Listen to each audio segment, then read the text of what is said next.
What we're going to do first is we're going to draw another normal curve. So on your notes, go ahead and draw yourself a nice normal curve like you did yesterday. Okay. Remember, this is as if there's a histogram here, right? This is outlining a symmetric histogram, that curve. So go ahead and make me a nice curve that outlines a pretended histogram. So right now, computer is down. That, please. Thank you. No, this is on the continuation of yesterday's notes on normal distribution. If you weren't here yesterday, just you can catch up later. Just get a piece of paper out. Give me a normal curve. I'll give you a minute to draw that. So now, focus. We're going to get into some higher level statistics, math 3 stuff. And the variables I'm going to throw at you, they're going to look scary. But they're just variables as is math 1 stuff. They're just in Greek. So watch. The point where the curve changes direction, right here and right here, look at this. The curve is going to the right, and now it's coming down. So this point where it changes direction is going down, now it's going to the right. This is called a point of inflection. Go ahead and write point of inflection. It's where it changes direction, and you have one right over here too. I'm going to highlight that point where the curve changes. Like it's going down, and then at this point, it's going to start coming to the right. Right, a point of inflection. Inflection, not reflection. Okay, sorry. That point is very special. Okay? Very, very special point. Go ahead and draw a line from the bottom to that point and the line from the bottom to this point.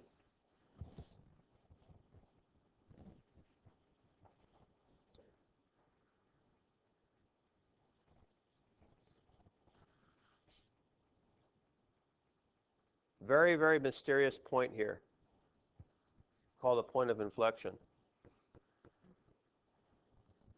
If you're studying data and the data creates a normal histogram, which is symmetric, this is all symmetric, this is what you took notes on yesterday. If it creates a normal style histogram like this, then all kinds of fireworks go off.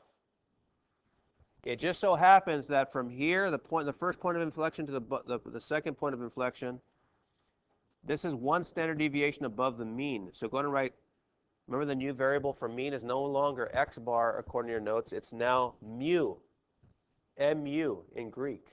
So we're not going to use x bar as the mean anymore, we're going to call it mu, it's higher level. When you get to college, it's always mu. It looks like a U with 2 tails. It's a Greek letter. So go ahead and put mu here.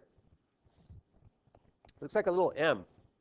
It's really like a U, watch. It's like a U and then like 2 tails.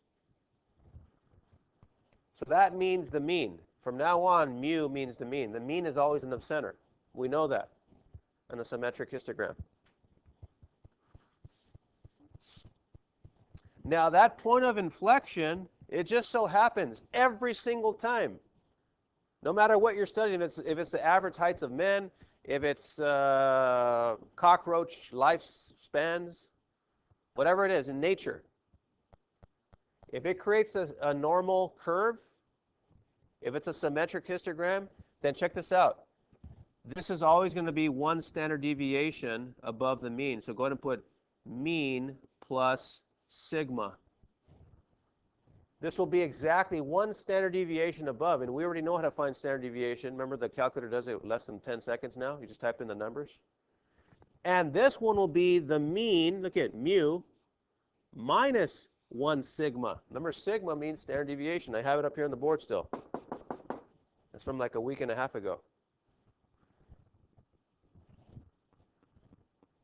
And then that same distance right here, look at, this would be mu plus 2 standard deviations, 2 sigmas. It looks fancy, but all sigma means is standard deviation. And then look at all at the end. Look at this one. This is mu plus 3 standard deviations.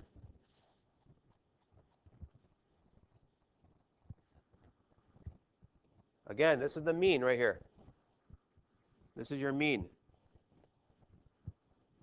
The average value would be right in the middle of the symmetric histogram. Look at this. Mean minus 1 standard deviation that's below. Mu minus 2 standard deviations below. Mu minus 3 standard deviations below. I'm going to write that in there.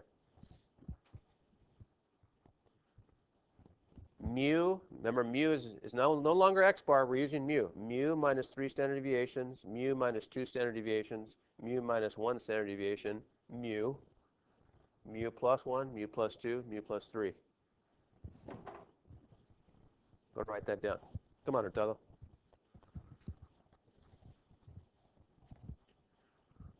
Two, 3, give me the 2, 3.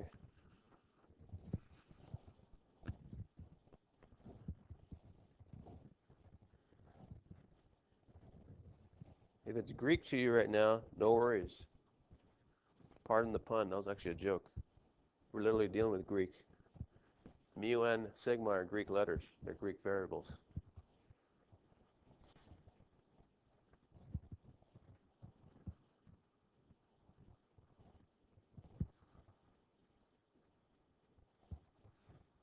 All right.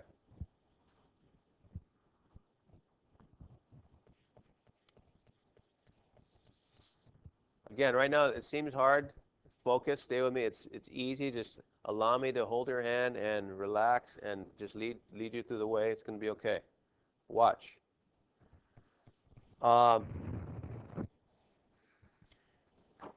It just so happens that if data is always, if data is in a symmetric distribution like this, go and write 68% of the data is always between 1 standard deviation above the mean and 1 standard deviation below. Go and write that there.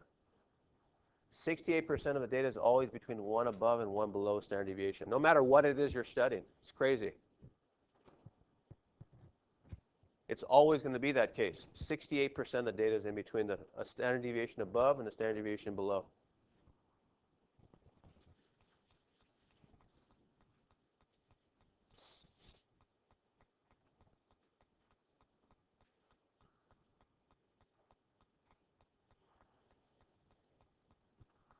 All right, what about this though?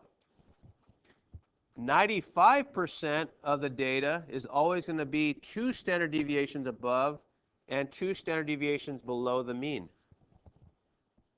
So look at 95% of the data is in between 2 above and 2 below the mean. Remember, mu means the mean, the average. This is always going to be the case. And then last but not least,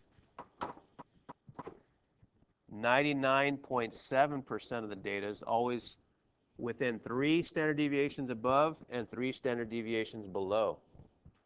It's always the case. Almost 100% of the data is always within 3 standard deviations above and below. So 3 above plus 3 sigma, remember sigma means standard deviation, and 3 below. Mean minus 3 standard deviations. And what we call this is the 68, 95, 99.7 rule. We call this this is a rule. I'm going to write that down. The 68, 95, 99.7 rule. Like it's a fact about symmetric histograms, it's always true. The 68, 95, 99.7 rule.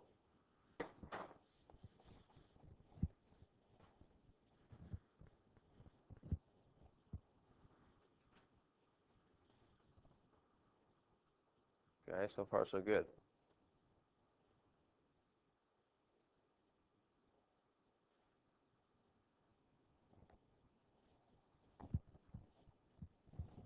All right.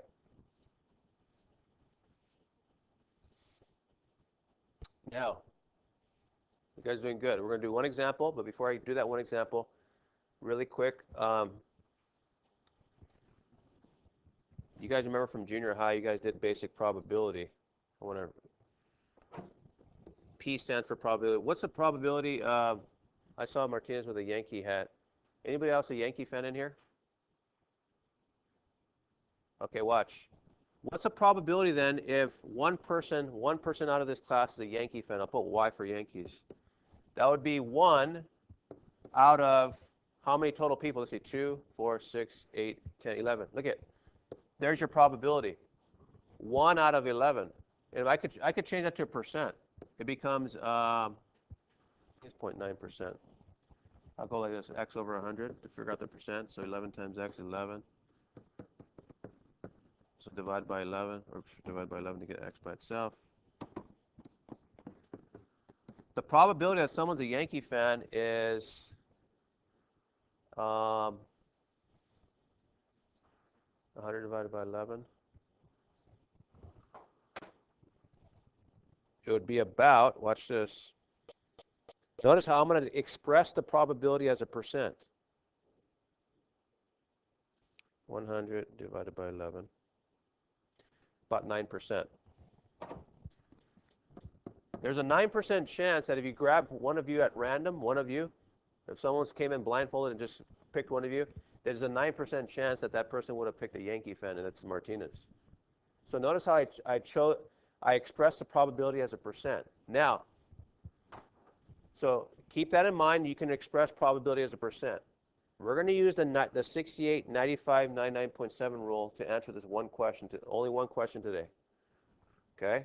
Here it is.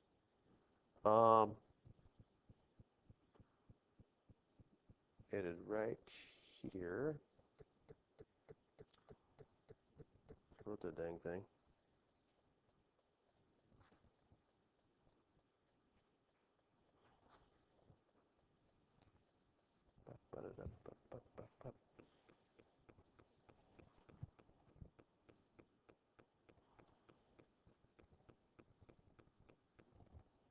Here.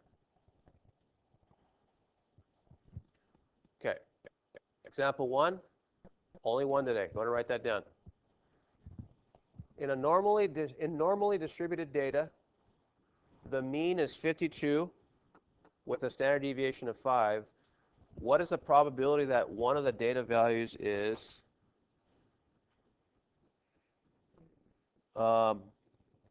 greater than or equal to mu minus sigma and less than or equal to mu? So go ahead and write that down. Computer's down, I'll tell you that. In normally distributed data, the mean is 52 with a standard deviation of 5. What is the probability that one of the data values is greater than or equal to mu minus sigma and less than or equal to mu? Write it down. If you don't understand it, I'm going to go over it right now. I'm going to go step by step and unpack what this means, even if you're confused. We're only doing this one example and we're done for the day. We'll play one quick quizzes here.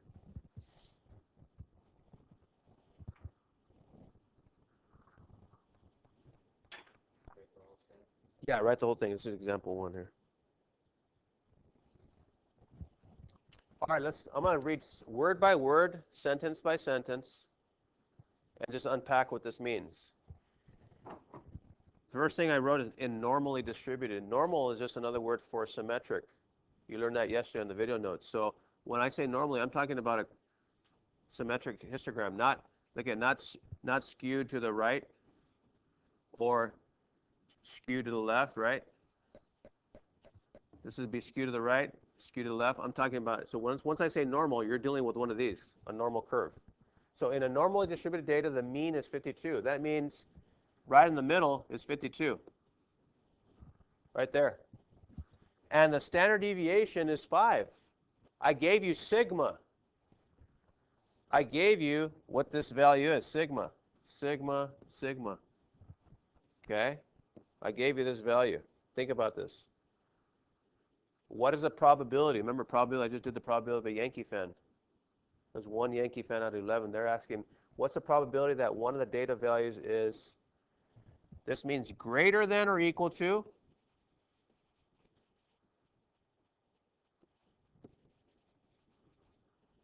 greater than or equal, and this means less than or equal to or equal. less than. You might want to put that in your notes in case you forgot some symbols.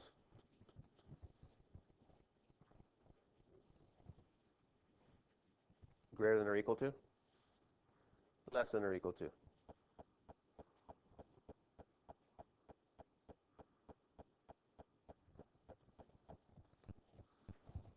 All right, let's tackle this question step by step. I'm going to show you. I'm going to walk you through it. It looks scary right now, but you're going to see like, okay, I get it now. After I walk you step by step, it's not as scary as it looks. Just trust me. Go ahead and draw another normal curve underneath that question, because we're going to break it down. We're going to draw the normal curve that's related to this question. Draw a normal curve. Go ahead and put mu in the middle. Mu plus sigma, mu plus 2 standard deviations, 2 sigmas, mu plus 3 sigmas. Mu minus sigma, mu minus 2 sigma, mu minus 3 sigmas. Do that for me.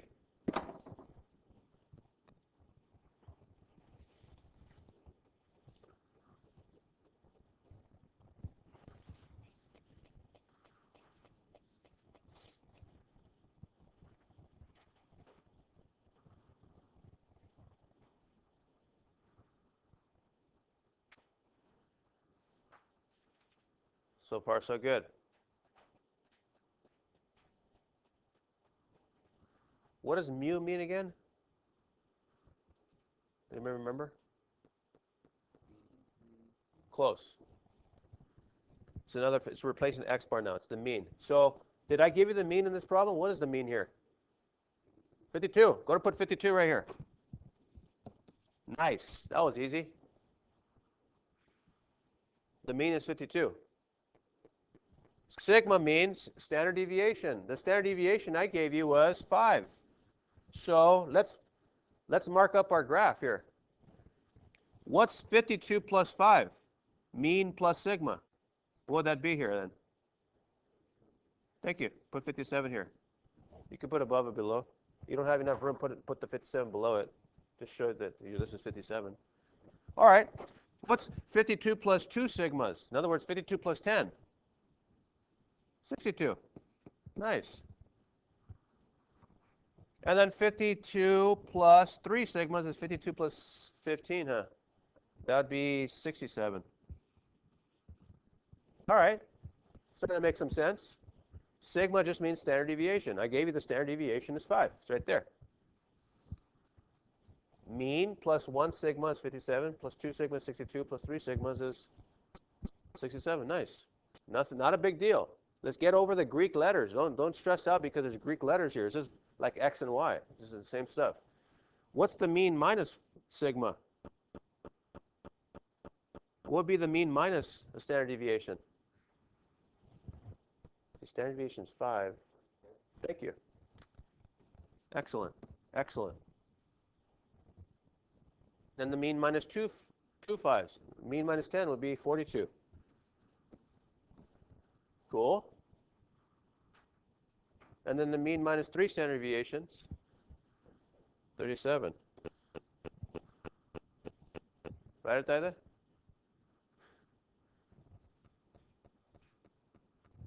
All right. Now let's see what the question is.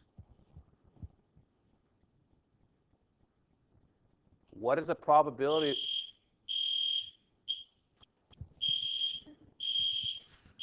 And this is all on YouTube. This is the only example we're doing. Check it out. We're going to answer the question now. Watch. What is the probability? Think of the Yankee example. We express the probability as a %. What is the probability that one of the data values in this data is, look at mean minus sigma. In other words, here's mean minus sigma. This way would be greater than that. And then let's see, less than the mean. Okay, here's the mean. This would be less than the mean. Look at greater than a standard deviation below, that's this way, and less than a mean would be this way. So I'm going to shade in all this region. Shade it in with me. Shade this part of the curve, please. In between 47 and 52, in other words. What percent of the data is that? That would be the probability, because you can express probability as percent. What's the probability that a data value randomly selected would be in that part of the data? How'd you get 34? So look at what Athaida did. We know that the 68, 95, 99.7 rule, we know that one standard deviation above and one standard deviation below, we know it's 68%, and what we just shaded in is half of that. Notice that. Look at from here to there, that's all 68%, and that's half of 68%. 68 divided by 2 is 34.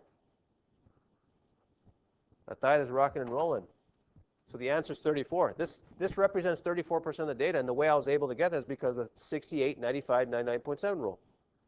One standard deviation below, one standard deviation above is 68. Chop that in half, and you got this slither. So our answer then, ready? Watch this. We're going to put, watch this.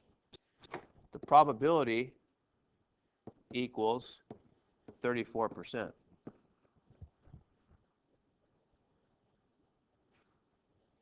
Going to put P equals 34%. The probability was 34% that a randomly selected data value would be from that area of the graph.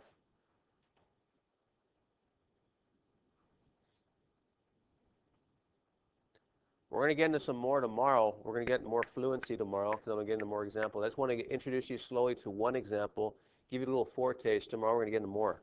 Don't lose these notes. We're going to get into examples 2, 3, and 4 tomorrow. Do not lose them. Okay? Right now, take about a minute brain break.